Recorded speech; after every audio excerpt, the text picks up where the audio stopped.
사이로? 자, 유리창도 한번 해볼 거예요. 유리창이 이 눈물에 엮인 외부 작품입니다. 유리창 볼게요. 이것도 약간 좀 슬퍼요. 많이 슬퍼요. 유리에 차고 슬픈, 여기에서 봐야 될 포인트가 뭐냐면요. 이 화자가 자기의 아들을 무엇으로 비유를 했는지, 자, 포인트가 있어요. 무엇으로 비유를 했는지, 자기 아들을. 그거가 첫 번째 포인트고요. 두 번째 포인트가, 뭐라 해야 되지? 시각적 이미지가 굉장히 많이 쓰였습니다. 시각적인 이미지가 진짜 많이 쓰였어요. 그래서 그거를 약간 좀 유의를 하면서 봐야 돼요. 유리창을 볼게요. 유리에 차고 슬픈 것이 어른거린다. 이게 시적 상황을 먼저 말을 해보자면은 여기 유리창이 있어요. 여기 화자가 있어요. 밖에는 밤이에요. 화자가 유리창에 입김을 불어요. 그러니까 여기에 이렇게 서리가 여기에 뭐 입김이 이렇게 끼는 거예요. 여기 회색으로. 근데 이게 자기의 죽은 아들로 보여. 막 아른아른 거리고 너무 슬퍼. 근데 이게 사라질 거 아니에요? 작게 사라질 거 아니에요?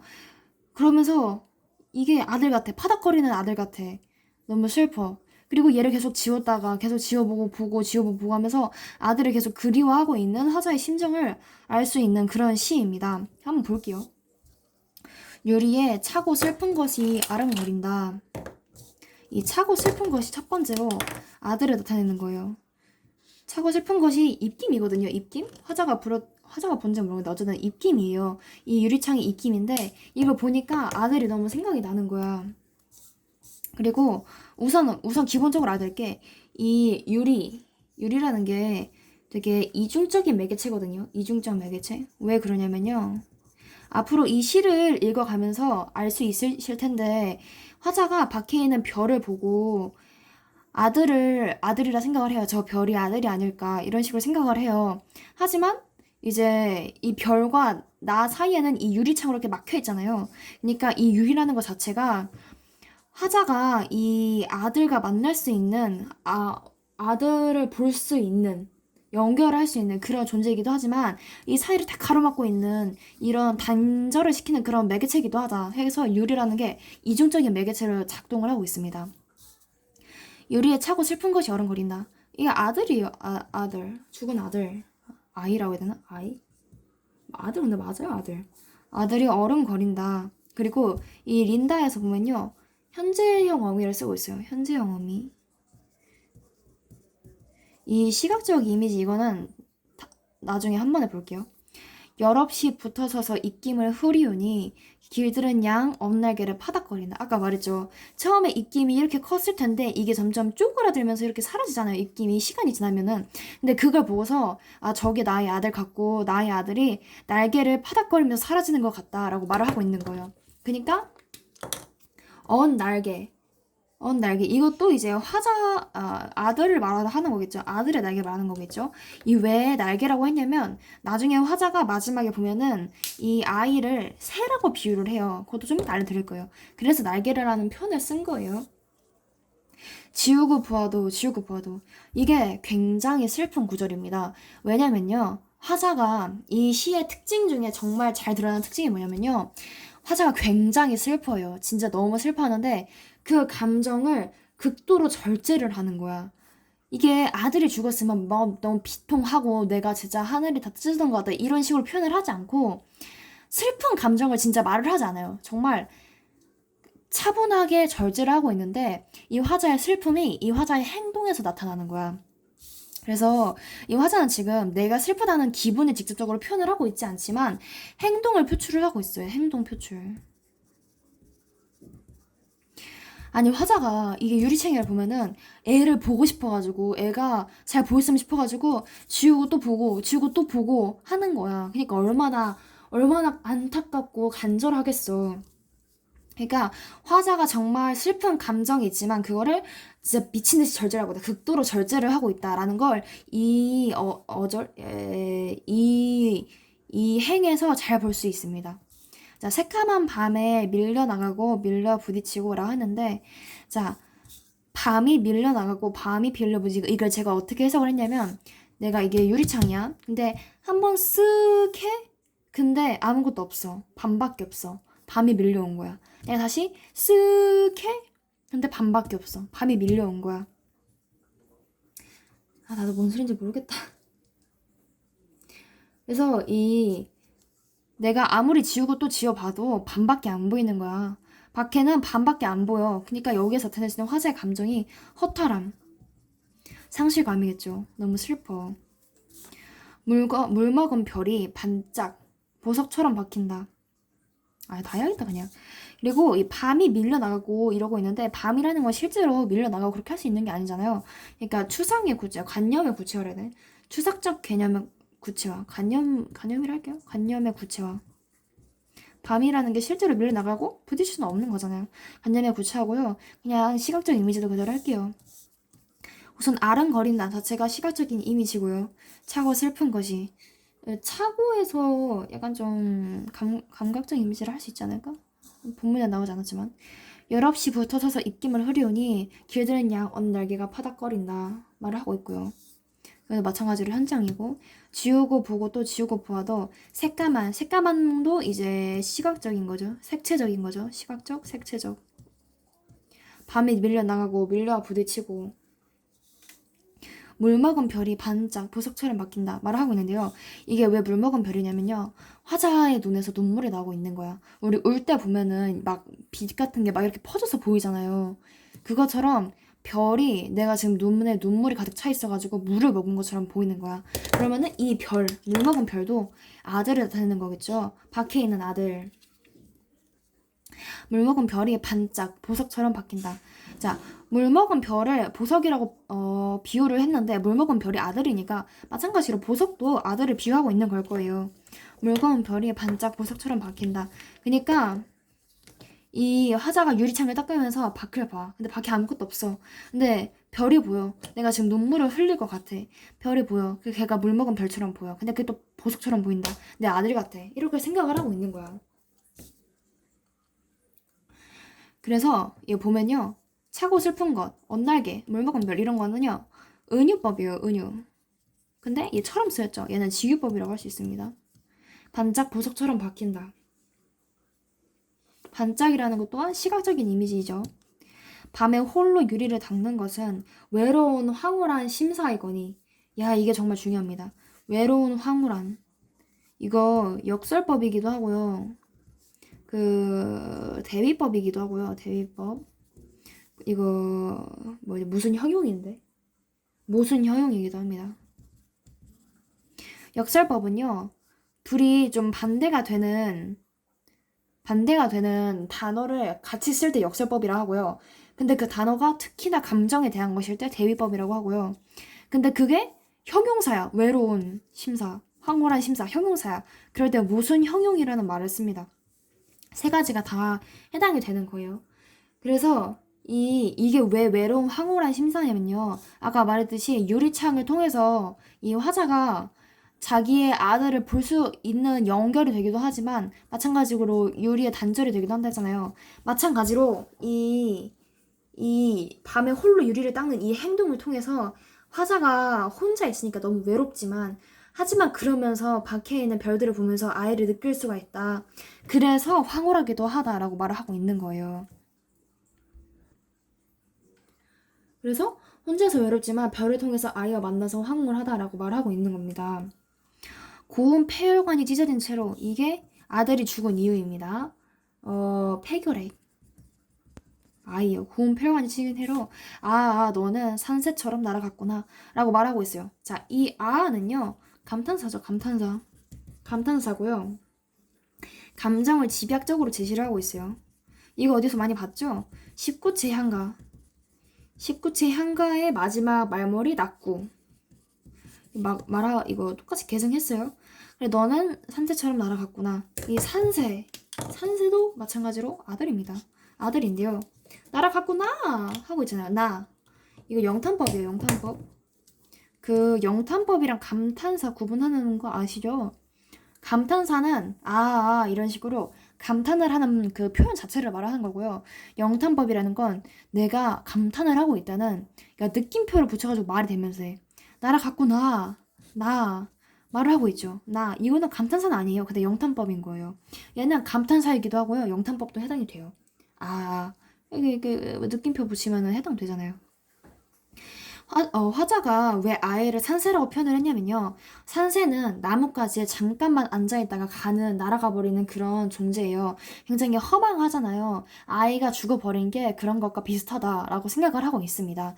산새처럼 날아갔구나. 그래서 아까 전에 날개라고 했죠. 아이가 산새 같아. 그냥 날아가 버렸어. 라고 하는 화자의 되게 좀 허망한 감정을 잘 나타내고 있습니다. 그래서 안 한 건 볼까요? 연결하는 이중도 매개체, 차고 슬픈 것.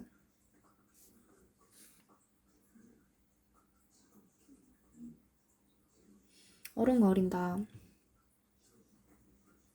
귀에들은 날개를 파닥거리며 유리창에 어린 아이의 영상. 아이의 영상. 차고 슬픈 것 아이. 새까만 밤이 밀려나가고 밀려와 부딪히고. 아, 그리고 이 밀려나가고 밀려와 부딪히고가 그 밀려오고 부딪히고 이거 굉장히 좀 파도 같은 이미지가 있잖아요. 그래서 이 아이를 보지 못하는 허탈감과 상실감을 파도의 이미지로 형상화했다라고도 볼 수 있습니다. 파도의 이미지로 형상을 했다. 그리고 지우고 보고 지우고 봐도 이게 행동을 표출했지만 감정을 표출한 것은 아니다. 그래서 이제 감정을 극도로 절제를 하고 있다는 걸 잘 알 수 있는 구절이었고, 물먹은 별이 반짝 보석처럼 박힌다. 물먹은 별과 보석은 아이를 나타내고 있는 것이고, 반짝이라는 건 시각적인 이제 이미지를 나타내고 있습니다. 철없는 지교이고요. 밤에 홀로 유리를 닦는 것은 죽은 아이를 그리워하면서 아이를 보기 위해서 자세히 보고 싶어가지고 유리창을 이렇게 닦는 거야. 그래서 아이에 대한 그림으로 일한 행동인 거죠. 밤에 홀로 유리들을 닦는 것이. 외로운 황홀한 심사위원이 대위법, 모순 형용, 그리고 역세법이 쓰였고요. 이 시간, 홀로 유리를 닦는 이 행동이 아이를 그리워하면서 굉장히 외로운 시간이지만 그만큼 유리창을 통해서 아이의 흔적을 볼 수 있는 그런 시간이기 때문에 외롭기도 하지만 황홀한 그런 마음이다. 심사라는 게 마음이거든요. 마음이거니 고운 폐혈관이 찢어진 채로 아이의 죽음의 원인이 구체적으로 나와 있죠. 폐결핵으로. 니는 산새처럼 날아갔구나. 는 감탄사고요. 뭐뭐 했구나 라고 하니까 영탄법이고요. 는 감탄사로 감정을 집약적으로 제시를 하고 있고 19체 향가에 낙구 낙구 말머리 이제 감탄사라는 그런 전통을 계승을 하고 있습니다. 아이를 산새라고 비유한 이유는요. 잠깐 들렸다가 날아가는 산새가 아이가 잠깐 왔다가 죽어버린 거랑 비슷하게 느꼈기 때문이고요. 그래서 이거 정리를 보면요. 유리창은요. 갈래는 자유시 서정시예요. 성욕은 애상적이고 감각적이고 회화적이고 시각적이다. 회화적이라는 건요. 굉장히 좀 뭔가 좀 그림 같다 이렇게 말을 하는데 딱 사실 나도 잘 이해를 하진 못했지만 이 시를 딱 읽으면 굉장히 좀 이미지가 잘 떠오르잖아요. 그럴 건 때문에 회화적이라 하는 것 같아. 일단 감각적이고 시각적인 거 많이 나왔고 감각적이라는 것 자체도 파도도 막 나오고 파닥거린다, 뭐 아른거린다, 입김, 뭐 밤 밀려오고 물먹은 별 반짝 보석처럼 이런 거 되게 감각적이잖아요. 이런 걸 말하고 있어요. 주제는 자식을 잃은 슬픔이고요. 특징은요. 감정을 절제를 해요. 차분한 어조로서. 좀 되게 차분하잖아요. 내가 막 이러면서 소리 지르고 있는 게 아니라 유리에 차고 슬픈 것이 아른거린다. 여럿이 붙어서서 입김을 흐리우니 기든 양 날개를 파닥거린다. 라고 굉장히 차분하게 말을 하고 있잖아요. 감각적인 이미지를 주로 시각적으로 사용을 했고 비유와 역설을 쓰였는데 비유는 죽은 자식을 이런 식으로 차고 슬픈 것, 날개, 물먹은 별, 보석, 산새 이런 식으로 1, 2, 3, 4, 5 5개네요. 죽은 자식을 비유했고요. 역설은 감정의 대입법을 사용했죠. 외로운 황홀한 심사라고 이런 것들에서 알 수 있습니다. 그리고 이게 눈물이라는 작품의 연계 작품이라 했잖아요. 그래서 비교를 해봐야 되는데 이 눈물이라는 작품은요. 화자가 아들이 죽은 거에 대해서 굉장히 슬퍼하지만 종교적으로 그 슬픔을 승화를 시키고 있어요. 어쨌든 아들의 죽음을 받아들이고 있단 말이에요. 하지만 이 유리창이라는 작품은 화자가 자기의 감정을 절제를 하려고 해. 차분한 어조로 절제를 하려고 하고 있지만 아이를 계속 그리워하고 그 슬픔과 그리움에 계속 잠겨 있는 거야. 그래서 아이가 너무 보고 싶어가지고 계속 유리창을 닦고 있는 거지. 아이가 보고 싶어가지고. 그래서 그런 차이점이 있어요. 그래서 눈물은 결론적으로는 이제 아들의 슬픔을 아들의 이런 슬픔을 받아들이고 극복을 하고 있어요. 어쨌든 눈물은 극복을 하고 있는 거야. 종교적으로 승화를 시키고 있어. 하지만 유리창은 아직도 여전히 슬픔과 그리움에 잠겨 있다. 라고 하는 게 이 시입니다. 굉장히 좀 슬픈 시죠.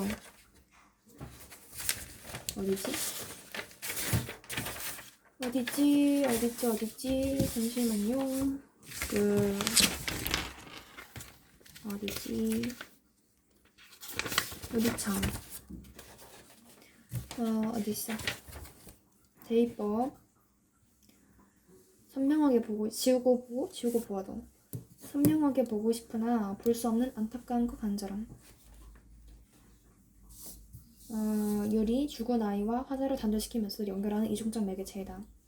어름거린다. 죽은 아이의 영상, 화자가 유리창에 붙어서 된 입김 자국이다. 열없이 붙어서서 입김을 흐리우니 길들은 양 언날개를 파닥거린다. 유리창에 어린 아이의 영상이다. 지우고 보아도 선명하게 보고 싶으나 볼 수 없는 안타까움과 간절함. 너무 슬프다 진짜 이 구절은. 얘를 계속 보고 싶으니까 이 영상이 아이 같아 보이니까 너무 슬프지 않아요? 화자가 우연히 그 유리창에 앉아있는데 입김을 불었더니 여기에 뭐가 뿌옇게 나. 이게 너무 아이같이 보이는 거야. 그래서 계속 지우고 나 너무 아이를 선명하게 보고 싶어 해가지고 지우고 보고 또 지우고 보는데 안 보여. 반밖에 안 밀려와 나한테. 아이를 보지 못하는 허탈감과 상실감을 파도의 이미지로 형상을 했다. 물먹은 별이 반짝 보석처럼 박힌다. 눈물이 고인 눈의 발처럼 빛나는 아이의 모습. 밤에 홀로 유리를 닦는 것은 죽은 아이에 대한 그림으로 인한 행동이죠. 외로운 황홀한 심사이니 대위법, 모순 형용, 역설법, 고운 폐혈관이 찢어진 채로 죽음의 원인. 너는 산새처럼 날아갔구나. 아이의 죽음을 인식한 데서 오는 탄식.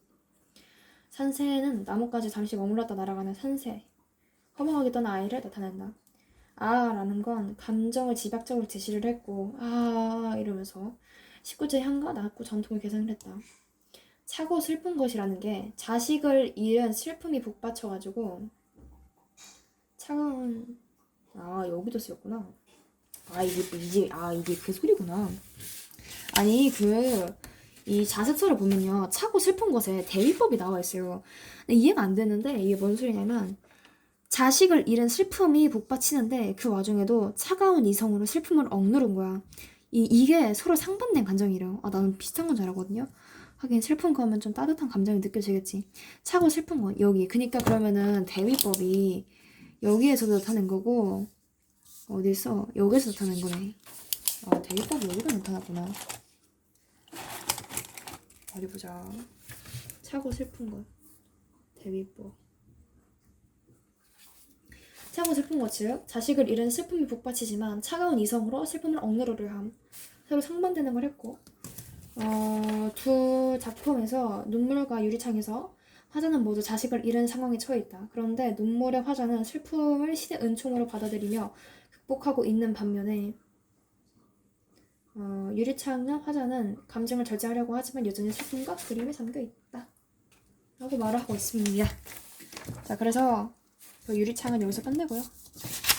다음 작품으로 아마도 다음 작품은 난소공일 거예요. 연정이가 쏘아온 작은 공. 거기서 보도록 하죠. 빠이로.